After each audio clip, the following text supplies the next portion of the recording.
ఆ రోజు వెళ్ళిన పెద్ద ఆయన మళ్ళీ ఆశ్రమం వైపు ఎప్పుడూ రాలేదు. పొద్దున్నేమో ఆయన ఫోటో తీసుకొచ్చి ఆయన గురించి అడిగారు. ఇప్పుడేమో ఆ పాప వీడియో పట్టుకొచ్చి అడుగుతున్నారు. ఇంతకీ ఆయనకి ఏమైందండి? అయ్యగారు క్షేమంగా ఉన్నారు కదా? అలాంటి కూతుర్ని కన్న తండ్రి క్షేమంగా ఎలా ఉంటారమ్మా? మరి ఆయన గురించి అడిగిన మీరు ఆ పాప గురించి ఎందుకు అడగలేదు? చెట్టు బాగుంటే అదిచ్చే నీడలో ఎవరైనా చల్లగా బతికేస్తారండి. ఉంటానమ్మా.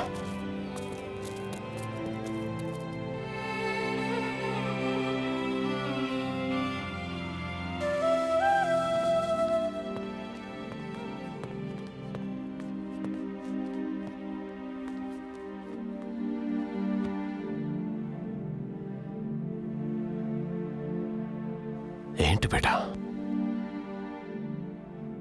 ఆ పాప ఎవరు అని తెలుసుకుందామని మేం చేసిన ప్రయాణంలో అడుగడుగునా నీ గురించే విషయాలు తెలిసాయి గాని ఆ పాప కథానిక నీ రక్తం పంచుకుని పుట్టిన కూతురని తెలుసుకోలేకపోయా. క్యా హై బేటా యే?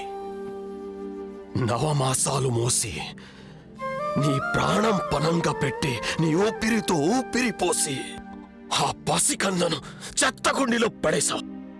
వాళ్ళు వాడి పడేసిన కాండం ప్యాకెట్లా అల్లా కభీ మాఫ్ నీ కరేగా.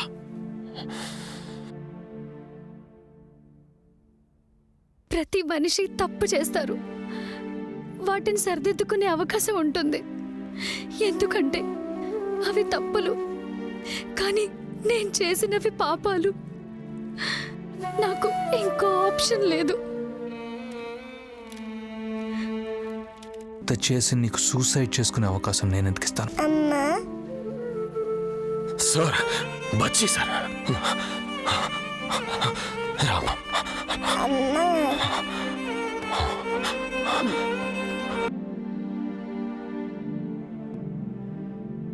వసంత్ కుమార్ చౌదరి గారు లాంటి తండ్రికి పుట్టిన అమ్మాయివి నీచమైన డబ్బు కోసం ఆయన చావు బ్రతుకుల మధ్యలో వదిలేసి వెళ్ళిపోతావా?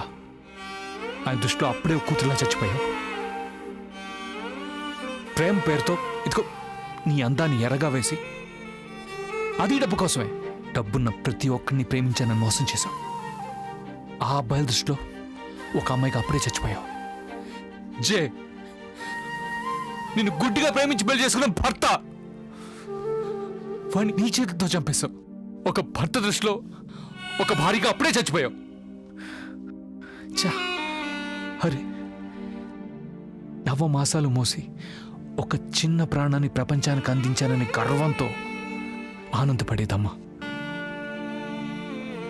ఇన్నిసార్లు చచ్చిపోయే నీకు ఇంకా చావు కూడా రాదు. అందుకే ఈ పాపని జాగ్రత్తగా పెంచి ఒక తల్లిగా బతుకు.